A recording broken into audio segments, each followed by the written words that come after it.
Donc nous sommes là aujourd'hui dans le cadre de la formation initiée pour les acteurs culturels.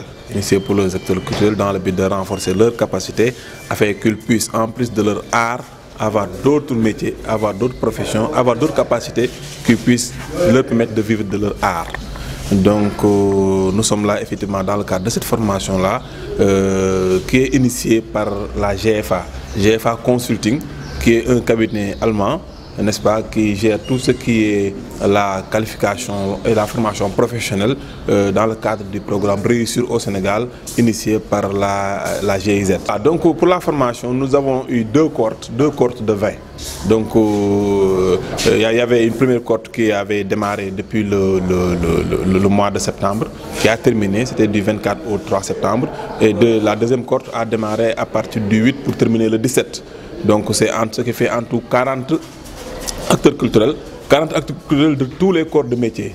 Il y a les comédiens, il y a des musiciens, il y a des batteurs, il y a des chanteurs. Donc il y a vraiment l'ensemble des corps de métier de la culture qui est ici représenté, mais qui sont vraiment des jeunes âgés surtout de 15 à 35 ans. Donc comme je l'ai tantôt dit, c'est vraiment pour qu'on puisse les capaciter, pour qu'à sortir de cette formation-là, qu'on puisse leur trouver des stages, qu'on puisse leur trouver des emplois, que ce soit au niveau des colonies de vacances qui viennent ici, que ce soit au niveau des collectivités locales, que ce soit au niveau même des écoles. Parce qu'avant cette formation même, eux, ils encadraient tout le temps les enfants dans les écoles. Mais maintenant, les former en animation socio-éducative leur donnerait encore beaucoup plus de capacité pour pouvoir continuer ce travail-là qu'ils avaient effectivement déjà démarré dans le cadre de leur activité. Tout à fait, c'est une formation qui vient en son heure et depuis très longtemps réclamé. Comme vous l'avez si bien dit, la pandémie n'a épargné personne.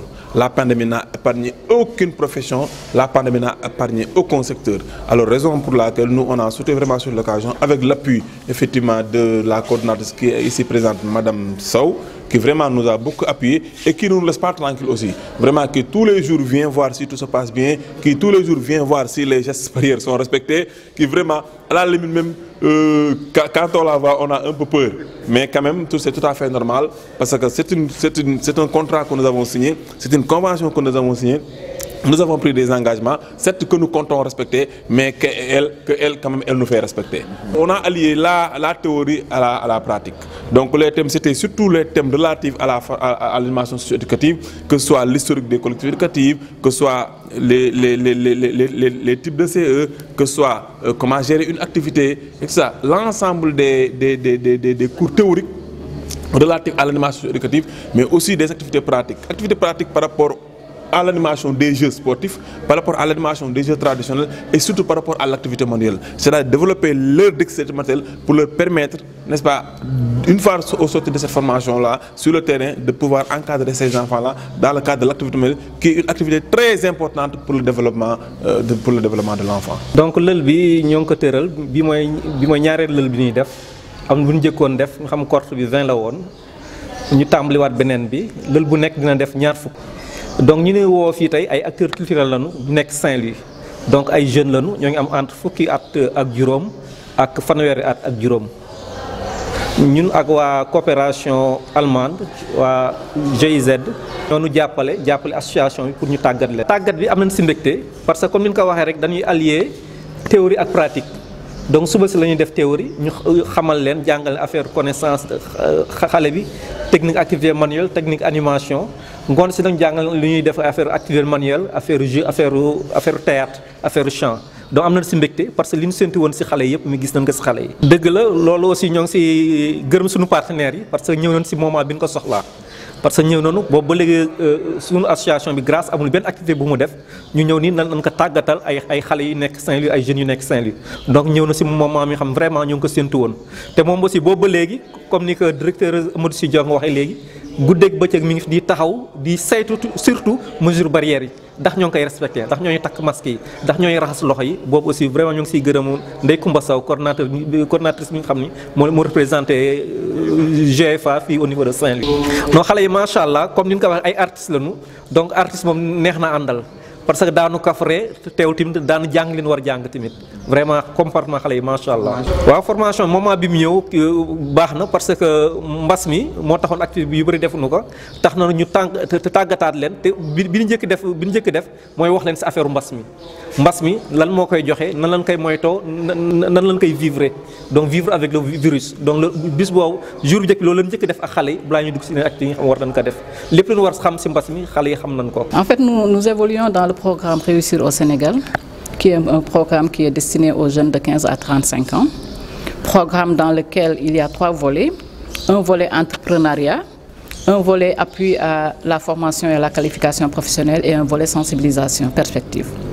Alors, GFA Consulting Group gère le volet 2, formation et qualification professionnelle. Et à travers ce volet, nous finançons la formation des jeunes en général.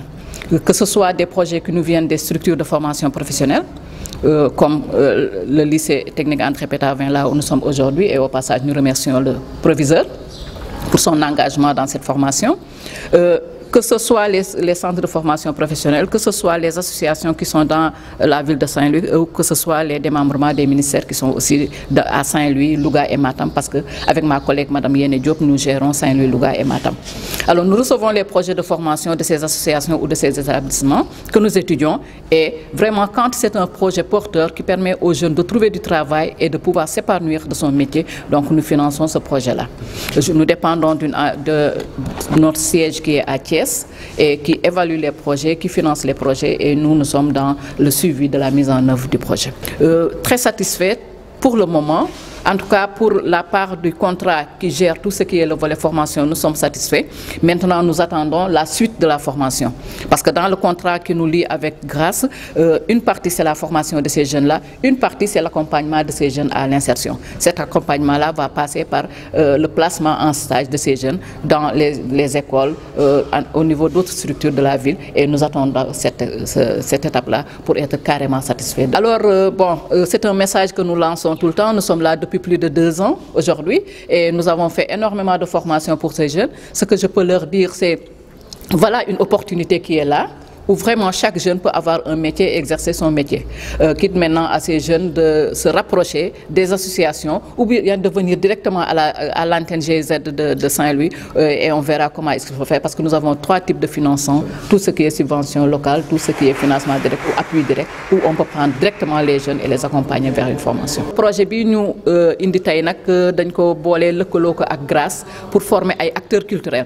Kenn ku nekk xam nga acteur culturel bu ndaw, surtout de temps en temps rek lañ lay jël nga def benn prestation ñu jox la ci dara, kenn ku nekk xam nga ni donc ñoom mënuñu vivre ci seen art. Parce que mënuñu vivre ci seen art, il faut que ñu am beneen métier buñ leen dolli boo xam ne dina tax ñu mën ci am dara, mën a épanouir ci seen art, mais mën a aussi yor seen bopp. loolu moo tax ñu lëkkaloo ak Grâce, donc initier formation bi, dérouler formation bi dans le contexte de Covid-19.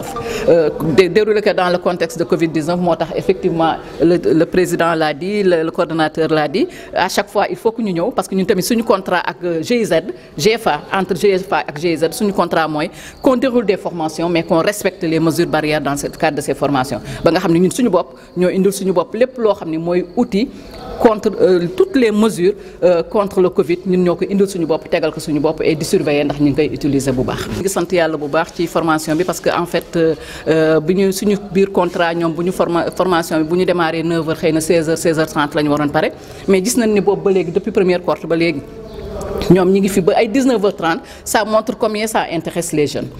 Di wax ni nag nii la bu ñu xeeb benn formation bu amee jeune da ngay dugg ci biir formation bi nga am métier dafa am solo, parce que métier am na solo surtout su fekkee ni boo defee formation bi ba pare dañ lay jox benn këyit bu wane ni yow kat bii métier am nga ko.